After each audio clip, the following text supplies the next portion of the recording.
This week's specials for Miles Franklin are 1 ounce 2023 silver Krugerrands only $3.10 over spot, along with backdated 10th ounce gold maples for only $29 over melt. We have new specials every single Monday, affordable prices, and one of the largest inventories of precious metals I've personally ever seen.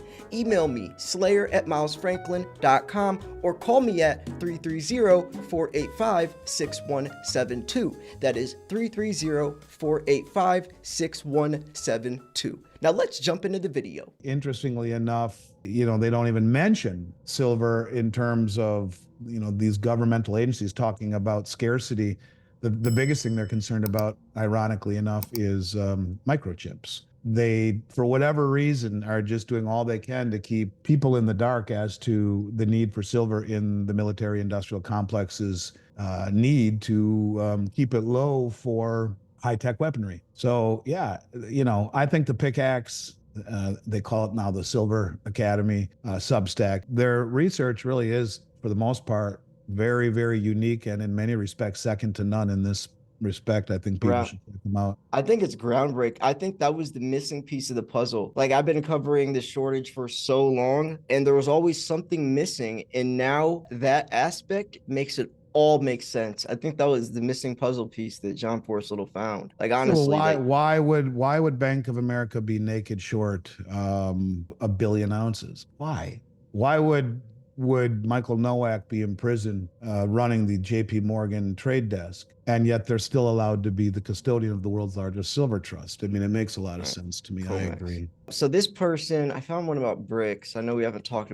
Okay, this person, Slayer, my question is, what is the basket of commodities in the BRICS? What specifically are they going to be? We haven't been told. My guess is it's primarily gold because it is tier 1. But they do mention, it's interesting, they say basket. So, I mean, who knows? Could it be petro or oil? Yeah, sure. Could it be grain? Sure. I mean, all of these things, it could work using distributed ledger technology, where it would have to be rotated. You have to pledge the grain to it, but that denigrates. So could you really do it? I mean, yeah, you'd have to send it out to wherever you're selling it and replenish it. I mean, it would be possible. I think gold is the primary one. That's why they're all buying it. That's why it was reclassified tier 1. But I don't know. They have not commented on it other than to say it will be a basket. In fact, there was just clarification on it recently where they talk about that indeed we are doing this. We are planning it. It will be a basket of the currencies of the countries involved and a basket of commodities. My guess is it would be things like maybe rare earths, gold, silver, platinum, uranium. I mean, any of these things that are needed, preferably if they don't denigrate, like wheat or things that could actually spoil. And I think that's how you make it work. And that's where blockchain technology comes into play to show the veracity of it. And you do it right, have it independently audited and whatnot. Yeah. But at this point, there is no definitive answer to that. Yeah, these are some good questions. Here's a really good one. So this guy says, Greg Mariano reported that the Feds have announced they'll begin buying back treasuries. How much do China and Japan hold? And what will the outcome if the Fed prints more money to buy back not only what they print, but what is still being held by those two mentioned and other countries that hold U.S. treasuries? How long before hyperinflation in such an environment occurs? So I know that the Chinese have sold a lot. They were at almost 3 trillion. They're at about 700 plus billion. Japan's treasury holdings, it says here, declined 131.6 billion from 1.196 trillion. So then also fell to 700. China's is at 775 billion. They're falling. They are falling. Bigger question is who's going to buy them moving forward? We're supposed to believe that the United Kingdom is taking over second for China.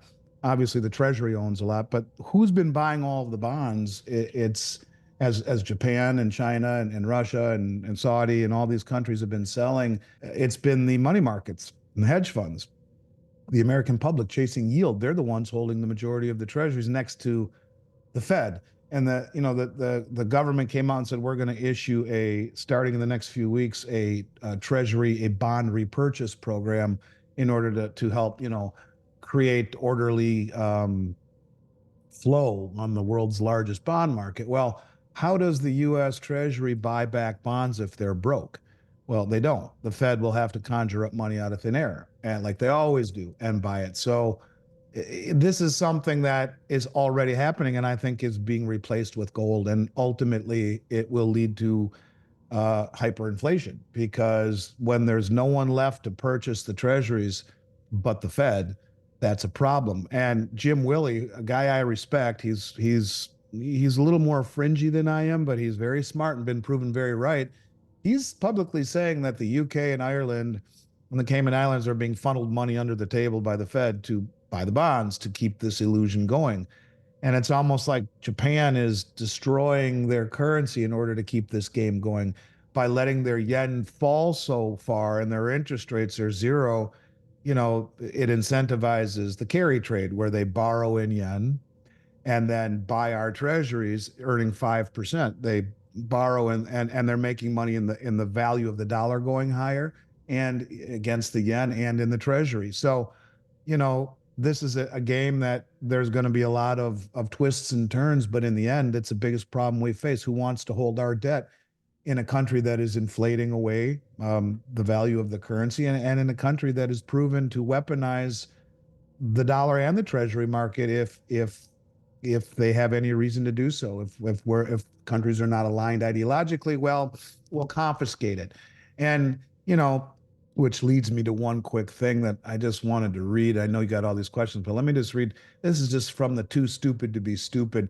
Hakeem Idiot Jeffries, the minority leader of the House, senior Democratic lawmaker, said that he says if Kiev cannot win the war with Russia using billions of dollars worth of U.S. military aid, Washington potentially will have to intervene directly in the conflict. In other words, deploy troops.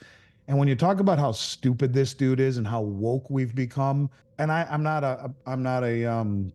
chauvinist at all, right? And but I want you to listen to the way he says this idiot. He says, "We can't let the Ukraine fail because if it does, then there's significant likelihood that America will have to get into the conflict, not simply with our money, but here it is, but with our service women and our service men." I mean, give me a damn break already. Can we just stop the insanity? Can we just speak normally, right? I mean, yes, we're going to send all of the women to the front lines. I mean, it's just so aggravating that we have to deal with this shit over and over and over again by these idiots. But even worse, he says, you know, he vilifies his Marjorie Taylor Greene, and yeah, she's a lightning rod, but he says, meanwhile, Jeffries claimed that U.S. efforts to support Ukraine, including pushing a new $61 billion assistance package through Congress, had been stymied by what he called a pro-Putin faction within the Republican Party. This idiot calls her pro-Putin because Marjorie Taylor Greene, who was singled out, has called for the funds to be used for domestic needs rather than sent to the Ukraine. Another 61 billion in aid, and she's now a bad person and a Putin sympathizer. No, she's not. She's an American, and she's someone who is a Right. patriot who is trying to fix our borders and to fix our crumbling infrastructure and to, you know, hire police to fix the lawlessness in the cities. All this crap that we have to deal with, it's just nonstop. So yeah, I think the bond market is a big problem, and it's because of our wokeness, it's because of our weaponizing, and it's because of our inflation and our spending addiction, where all roads lead to higher interest rates, all roads lead to inflation, and I think it's just beginning. Yep. And every outcome, every single outcome all looks bullish for silver. That's the macro. You know, like, Yes, okay, maybe last week on Wednesday, federal chairman Jerome Powell comes out or whatever, or the non-farm payrolls on Friday doesn't look too good for silver, whatever event.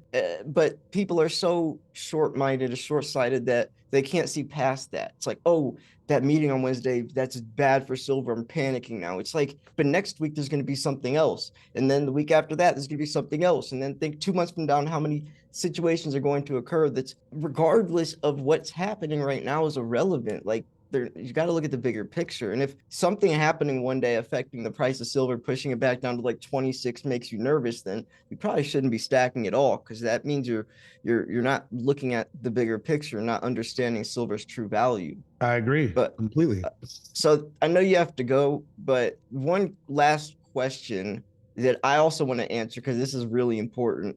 This guy says, does silver have any intrinsic value? And if not, what is the word that we would use to describe something that almost has intrinsic value. I'm curious about the uses of silver for its antibacterial properties and its practical use for fixing electronics in a survival situation. I So, mean, that's a question I don't really know. I mean, you'd have to ask MacGyver that. You might not remember who MacGyver is. You're probably too young, but he could fix anything with a paperclip. yeah, But look, I mean, silver does have intrinsic value. yeah, It is needed in anything electronic or digital. It's the best conductor of electricity and of heat and of light. It has tremendous yeah, intrinsic value. And you know, you could say gold has less intrinsic value than silver, although that's not really true as well. It has intrinsic value, but anything of value that has been, you know, I think to me, um, adopted and agreed upon by every, you know, human being on the planet for 5,000 years as having value is really what we're talking about. It has mass adoption. People agree that the properties that it has have tremendous value. And, um, you know, I don't know what word we could use that something almost has intrinsic value. I would say it does have intrinsic yeah, value, very much so, and that's the reason to accumulate it. yeah, It is has been for 5,000 years something of intrinsic value, whether it be monetarily or industrially, or in the case of, you know, the pickaxe, militarily as well. So I think there are very few commodities on the planet that offer the type of intrinsic value that speaks to multiple uses of intrinsic value. There's not just one use case for it. It is used monetarily, it is used militarily, it is used industrially in many different areas, such as, you know, water purification, medical devices, um, solar panels, and, you know, all sorts of on and on and on. Yeah. So I mean, I understand what he's saying, but I think he's not giving enough credit to right. just how much intrinsic value it truly does have. Yeah, I mean, silver is, I could say, the most valuable thing like that's on the planet. Like if for for its intrinsic value within itself.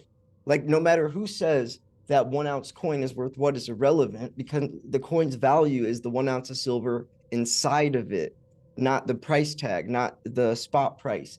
Like silver has more intrinsic value than anything I could think of. The most highly conductive metal for thermal conductivity, electricity, and light sensitivity. And then he even mentions it's used for it has antibacterial properties. There's colloidal silver in the medical world. It has antimicrobial properties. It can purify water. You put silver in milk, it keeps the milk fresh longer. It's magic basically. And in electronics as well, like I don't think he's giving silver enough credit. I couldn't think of anything that has more intrinsic value than silver. But anyways, I know you have a Well, podcast in I three may minutes. let me just see. I may not have to. I might be able to go longer.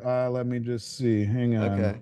because I just texted him, and okay, I guess we are. I'm gonna Okay. have to run. I'd like to, you know, I know we didn't get any of these questions answered. I Yeah. would jump back on with you this weekend if you're Okay. interested, and I we I continue. definitely am.